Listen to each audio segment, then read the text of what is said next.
ბათუმელი წყალბურთელები პეტრე ბრეუსის სახელობის თასის მფლობელები გახდნენ. ახალგაზრდა სპორტსმენებმა ფინალურ შეხვედრაში ანგარიშით 10-8 ოდესის გუნდი დაამარცხეს.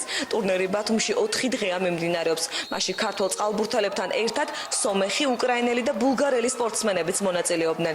მესამე ადგილი ქუთაისელებმა დაიკავეს, მეორე კი ოდესელებმა. გამარჯვებულები მედლებითა და თასით დააჯილდოვეს. სხვადასხვა კატეგორიაში გამოვლენილ საუკეთესო სპორტსმენებს კი საჩუქრებიც გადაეცათ.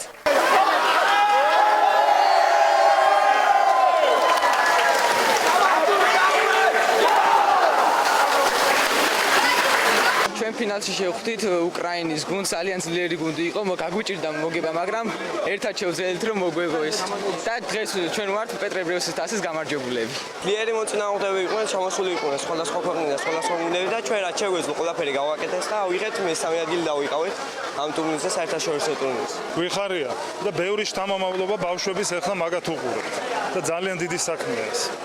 წვრთნელების, ფედერაციის, ბათუმლებისთვის დიდი საქმეა. ბავშვი სხვაგან არ იყურება, იყურება სპორტისგან, წყალბურთისგან და ძალიან დიდი საქმეა.